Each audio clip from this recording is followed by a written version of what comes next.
Hello everyone, this is Anthony from One Cut Studio. This series seeks to compare the rule set and changes between the 5th edition of Dungeons & Dragons and the newer 2024 edition. As a DM, my party and I have been using 5th edition for a long time, and we're trying to decide whether or not to make the jump to the 2024 rule set. If you, like me, want to know what changes have been made and if you should make the switch, then this series is for you. In this series, we're going to explore the main classes, subclasses, and core rules. I'll try to provide one-to-one comparisons whenever possible, but as a disclaimer, I will also share my own opinions as to the design and content. Today, we're going to look at the Cleric class. Now, Cleric class features are called core traits in 2024. They are just a different vocabulary. They mean the same thing. So let's compare the core features traits of a Cleric. In 5th edition, your hit die is a D8, and in 2024, it's also a D8, so it stays the same. Saving throw proficiency, still wisdom and charisma. Skill proficiency, you get choice of 2, same choices. Weapon proficiency is still simple weapons. Armor proficiency hasn't changed, and tool proficiency hasn't changed. One thing that has changed is starting equipment. So in the 5th edition, you could get, a mace or a warhammer. You chose one of those two options. Then you chose a type of armor, scale mail, leather, or chain. Then you got a light crossbow or a simple weapon. Then you had a choice between the priest pack and the explorer's pack. And then regardless of all the choices that you made before that, you still get a shield and a holy symbol. Now, when it comes to the 2024 edition, they streamlined your choices. You either get A, which includes the chain shirt, shield, mace, holy symbol, priest pack, and 7 gold, or you get B, 110 gold pieces, and you can buy the kit yourself. So that streamlines it, makes your character creation a little bit easier. So let's look at some of the other features of the Cleric. Now, the number of cantrips that you know, that has stayed the same across both editions, and your number of spell slots per level has also stayed the same. Your proficiency bonus, that also stays the same between the two editions. You don't have to worry about there. When it comes to the features, that's where we see some changes. Now, we're going to go through each of these changes. We'll go through each of the features, and we'll talk about how they changed and their differences. So anything that's in red is something that got rid of. Anything in green is something that's added. And anything in yellow, the mechanic has changed. So when we look at the 5th edition at level 1, you got your spell casting, and one thing that was unique to Clerics at 5th edition was you got your subclass early, so you didn't have to wait till level 3, you got it at level 1, and that was called your Divine Domain. Now, in the 2024 edition, you still get spell casting, but you don't get your Cleric subclass, which they don't call it the Divine Domain anymore, it's your Cleric subclass. You don't get that until level 3, and I think what they're trying to do is make it a lot like the other classes. Most all the other classes, they got their subclass at 3. Why not have the Cleric get their subclass at 3 too? So you might be thinking, well, hey, my Cleric subclass gave me proficiency in heavy armor. The Divine Domain let me have heavy armor, and I was able to be more of a tank-like Cleric. Well, have no fear. That's what the Divine Order is for in 2024. So Divine Order, we'll talk about that, but really what it does is it gives you a way to flavor your Cleric. Do you want to do a Cleric that's a melee focused or a spellcasting focus? All right, moving on, at level 2 in 5th edition, you got your Channel's Divinity and then your Divine Domain feature. So since you don't have your Divine Domain at level 1, you're not going to get that feature in the 2024 edition. But you do get Channel Divinity, and you see that it's highlighted in yellow, which means they did change how that some of the mechanics. At level 3 in 5th edition, you got nothing. In 2024, like I said before, you get your subclass now. Level 4, the ability score improvement, that has stayed the same. Then we get to level 5, and in level 5 in 5th edition, you had Destroy Undead. When you use your Channel Divinity to turn the undead, you can destroy them instead, based on their challenge rating. In 2024, it's no longer destroy undead. It's sear undead, like they're a steak. And it's marked nerf alert because, yes, they nerfed this ability. And they nerfed it pretty bad. Now, moving on to level 6. In 5th edition, you had your second time you could use Channel Divinity. You get it twice. And then you get your Divine Domain feature. Channel Divinity is only listed once on 2024. It does scale, and that is baked into the table. So you do get it at the same time as you would have in the previous levels. So it was, at level 2, level 6, and I believe later on in level 18. That hasn't changed. That still is the same. But at level 6 in 2024, you get a subclass feature. That's the same. You would have gotten your Divine Domain feature. At level 7 in 5th edition, you got nothing. In level 2024, they added Blessed Strikes, which is a retooling of some supplemental rules that came from other subclasses. They just added it in to the Cleric for 2024. At level 8 in 5th edition, you get your ability score improvement. Like I said, Destroy Undead got nerfed, and you don't get a Divine Domain feature, but the ability score improvement stays the same. Level 9 in both editions, you get nothing. Level 10, another big change. Divine Intervention. You get it for both level 5e and 2024, but you'll see it's highlighted in yellow because Divine Intervention mechanics have changed.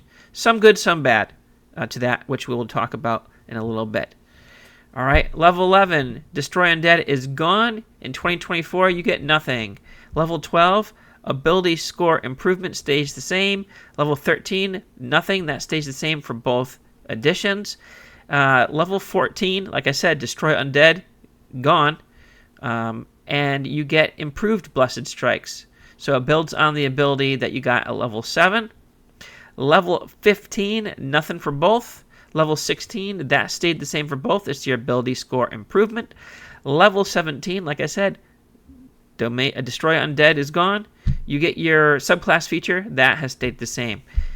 At level 18, Channel Divinity, you still get an increase in Channel Divinity as you would in 5th edition as in 2024, but it's just not overtly added except for an increase in the amount of times that you can use it. But there's no additional features added at level 18. At level 19, you can kiss that last ability score improvement goodbye because it seems to be a running theme that they're doing now is getting rid of that last ability score improvement in 2024 and giving you an epic boon instead. And I've talked about this before, about why they might have done this. It's a way to make you a little bit more powerful at the later levels and give people access to the epic boons, especially if they don't play past 20. So I can understand the logic behind it now.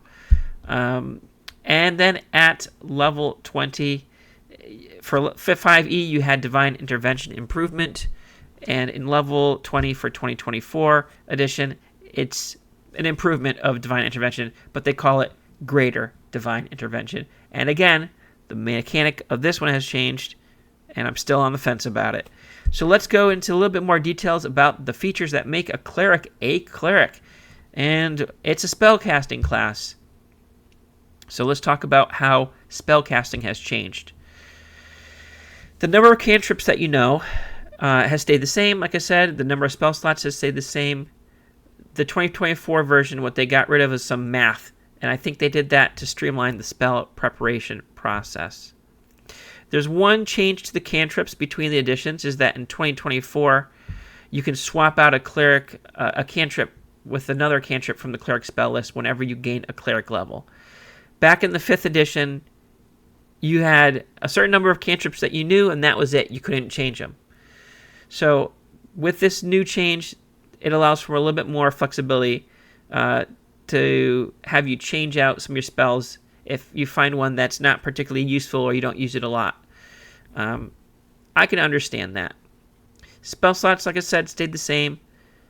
Now here is another difference. It's actually a pretty big difference, is how you know or prepare your spells. So in 5th edition, you had the whole Cleric spell list in front of you, and every time you finished a long rest, you could prepare a number of spells based on your Wisdom modifier. And it was your Cleric level plus your Wisdom modifier, and then whatever spell you chose, you had to be able to have spell slots enabled to be able to cast it, right? The other thing was there was a time component with that. So for every spell level of each spell that you chose on your prepared list, you had to pray at least a minute per spell level to your deity. Now, in game time, that can drag down your play. That can take a lot of time away from what your character's doing.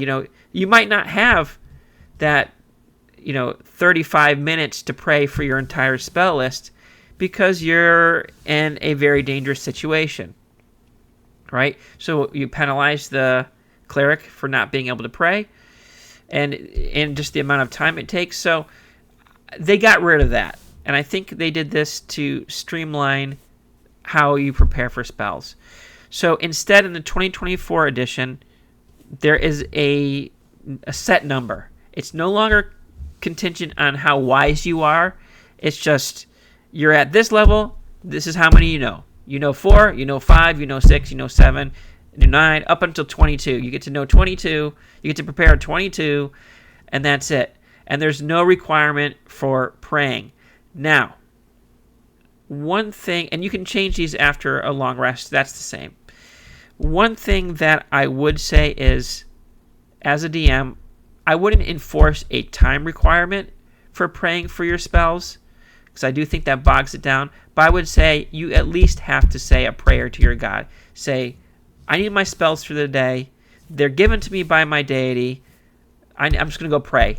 It could be a minute, could be several minutes, but you should at least pray. And I think as a DM, that would be a home rule. And it doesn't have to bog down anything, and you don't have to calculate how many you can prepare. But whenever you prepare your spells, you have to pray. Wisdom is your spell casting ability. That hasn't changed. Ritual casting is noticeably absent from the 2024 edition. I gotta look into that more. And spellcasting focus, you can use your holy symbol. That hasn't changed. So overall, I think the changes to spellcasting are a bit of an improvement. But we'll see how that goes with playtesting. That brings us to the featured Divine Order. So this is a level 1 ability for the 2024 edition only. And like I said, it kind of flavors your Cleric. You don't get the option of choosing a subclass right away in the 2024 edition. And you might want to play a well-armored Cleric. This gives you that option, the featured Divine Order. So basically what it does is give you extra proficiency. So you get a choice. You can be a Protector Cleric or a Thaumaturge Cleric. Protector gives you proficiency with martial weapons and heavy armor, and being a Thaumaturge gives you an extra cantrip. And then also it lets you use your Wisdom modifier on Arcana or Religion checks. Okay, that's fine. I can see they did that to allow people to be a heavier armored Cleric, especially if they don't get their subclass until level 3. Now we get on to the change. So I like that. It's a pretty good change to balance it out. When it comes to the feature Channel Divinity, you get this at level 2 for both 5e and 2024. There are a few changes to 5e to 2024 edition, and we'll go over those. So in the 5th edition, you had you channel your gods, your divinity into 2 effects, and it was turn undead or another effect granted by your domain. But we don't have our domain yet in 2024, so they have turn undead and they added divine spark, which we'll go into that in a little bit. At both editions, you get your channel divinity, or it goes up at level 2, at level 6, and level 18. That hasn't changed. What did change between the editions is that instead of 5th edition, where you start off with 1 channel of divinity, at 2nd level in 2024 edition, you get 2. That's awesome. All right. I always thought that, you get one channel divinity and that's it. I think 2 makes you a little bit more useful as a cleric. And so every time you go up now in the 2024 edition, you get 1 additional. So it goes 1, 2, 3 channel divinities in 5th edition, and in 2024 edition it goes 2, 3, 4. So at max you have 4 channel divinities at level 18. Turn undead, the mechanics have changed. So in the 5th edition, it still is, you present your holy symbol, you use an action. Undead within 30 feet of you that you can see or hear you have to make wisdom save or be turned. That was the term that was used, and turned isn't necessarily something that was in the glossary of conditions. We have incapacitated, we have frightened, we have stunned, but turned is its own special thing that really didn't have a definition. So they clarified that in the 2024 edition. Again, if they take damage, they're no longer turned, and when they are turned, they have to use their entire turn trying to get away from you as much as they can. They can't move close to you within 30 feet of you, and that kind of goes for saying, like, if they have to spend their turn trying to get away from you, then yeah, it makes sense. They can't willingly move within 30 feet of you. So they got rid of that clunky language in 2024. But for the purposes of 5th edition, they couldn't take reactions, and they had to use dash or dodge if they couldn't move. Now, turn undead in 2024, it's classified as a magic action. All right, it's still an action. It's just a magic action now. And then each undead, and here's the change, of your choice. So now you get to choose which undead within 30 feet of you. Before, it was a blanket thing. It was, any undead. Doesn't matter if they're an ally of yours or not. Because I've had campaigns, and I just had one recently where the party has undead allies. It would be terrible if a cleric used turn undead or destroy undead on their allies. It was indiscriminate. In the 2024 edition, your turn undead feature is discriminate. You choose. All right? If they're no longer turned, if they fail their wisdom saving throw, they become frightened and incapacitated. So those have clear definitions in the glossary. Again, that lasts for a minute duration, and it ends if they take any damage. They have to move as far away from you as they can on their turns. And here is the only other change. Turn undead can also end if you have the incapacitated condition or if you die. So that makes it a little bit more of an active casting, like something that you're trying to keep going. I'm not saying it's concentration based, because it's not. But if you as the cleric are no longer there presenting that holy threat, or you are no longer threatening, then the turn undead doesn't hold. And that makes a lot more sense. So I kind of like the changes to turn undead. I do like the changes to the channel divinity. Now in 2024, they added Divine Spark, and that's a magic action. You can deal a d8 plus your wisdom modifier and healing or necrotic damage to a creature that you can see within 30 feet of you, and it scales. So 2d8 to 3d8 to 4d8 at level 18. I'm okay with the changes to channel divinity. I think they are an improvement. Now let's talk about the subclasses you get at level 3. Again, these were level 1 subclasses for 5e, but in 2024, now they're at level 3.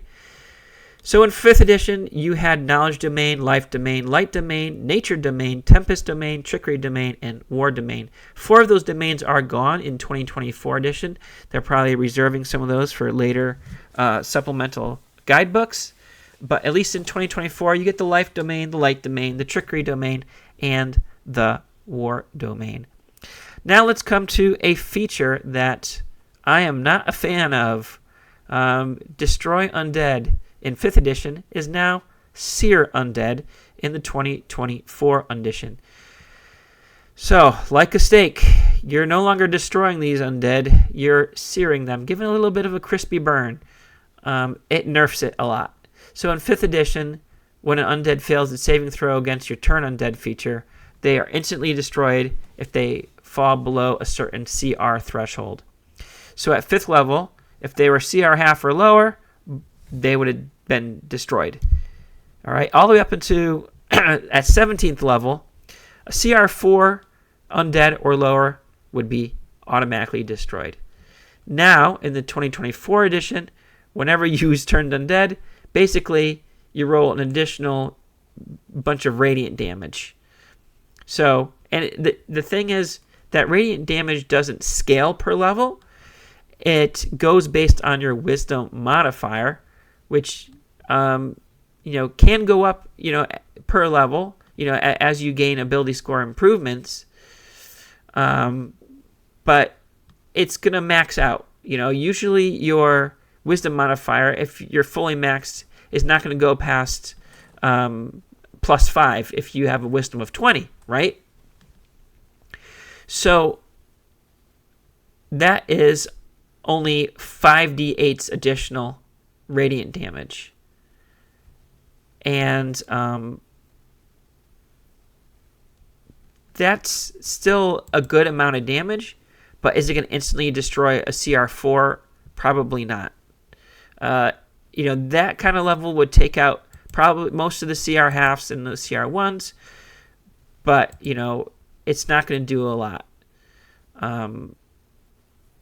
So I do think they nerfed Destroy Undead, and that was like one of the best parts about playing a cleric, is just taking out trash mobs with Destroy Undead, especially if you're against a huge horde of undead creatures. It's just it limits the effectiveness, and if you don't destroy these creatures outright, it gives them more opportunities to do damage to your party in the long term. So it was one to watch, but not one I totally agree with, replacing Destroy Undead with Sear Undead. Let's move on to a new feature added for 2024, which is Blessed Strikes and Improved Blessed Strikes. So at level 7 and again at level 14. This is basically channeling divine energy through you, and these are basically retoolings of previous options in other workbooks. And it even says if you get either option from a previous cleric subclass from an older book, you only get one. So you choose one. You can either choose Divine Strike, which gives you an additional D8 radiant or necrotic damage die on one attack roll on your turn, or you can choose Potent Spellcasting, which adds Wisdom modifier to the damage you deal with any cleric cantrip. Now, the improvement later on in level 14 is if you took Divine Strike at level 7, that damage die is now 2d8. And then Potent Spellcasting adds another feature to it. So you still have the Wisdom modifier damage to your cleric cantrips, but in addition, you can give another creature within 60 feet of you temporary hit points equal to twice your Wisdom modifier. This ability, again, allows you to choose what kind of flavor you want your cleric to be. You can either increase your damage output via melee or through magic and have more of a supporting role. So I liken it to what they did with the Divine Order at level 1. It's like you're choosing a character flavor for your cleric. Are you going to be get in there and hit and hurt, or hurt through magic and heal through magic? So now it brings us to our feature Divine Inspiration, which you got at level 10 in 5th edition, and you get at level 10 in 2024. But it's highlighted in yellow, which means the mechanics have changed, and the mechanics have changed in a pretty significant way. There are some things I like about this change and some things I don't like about it. So first of all, in 5th edition, you're asking your god for help. You're in a pinch. You're like, God, I need some help. And you roll a number equal. You roll a percentile die in 5th edition. And if you roll a number equal to or lower than your cleric level, your deity intervenes. Now, at level 19, you're rolling a percentile, and you have to get below a 19. And that leaves 81 numbers above you. So most of the time, Divine Inspiration's not going to work. And it doesn't work. You don't get to use it again to the next day regardless. But if it does work, on the rare occasions it does, it's pretty powerful. It's open-ended. The DM chooses the nature of the intervention. It could be the replication of any cleric spell or cleric domain spell. But really, it's kind of like a wish. You can choose anything you can ask for.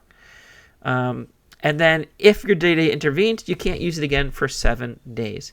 So it's pretty powerful, but it doesn't happen all the time. And in fact, there's a big chance it doesn't happen. Except for at level 20, when your intervention succeeds automatically with no roll required. That is powerful, right? But then again, there's a limit to using it. You can't use it for 7 days again. So it's not all powerful. Now, let's look at the 2024 version of Divine Inspiration. Again, you're calling upon your deity for help. It's an action, but this time it's close-ended. It's not open-ended, and you don't have to roll. You get it. So there's not a high chance of failure. You get your intervention. I like that because, you don't want to be wasting your time or your turn on an ability that may or may not work, even if it is powerful, okay? So basically, you get to choose any cleric spell, level 5 or lower, that doesn't require a reaction to cast. And then as part of the same action that you cast that spell without expending a spell slot or needing material components. And again, you don't have to wait 7 days for this to recharge. You can do it again after a long rest. So it makes this feature more consistent, more close-ended. That's okay. Here's the greater Divine Inspiration. So again, it's going to succeed automatically, but the Divine Inspiration intervention in this case is Wish. When you use Divine Intervention, you can choose Wish when you select a spell. If you do so, now you can't use Divine Intervention again until you finish 2d4 long rests.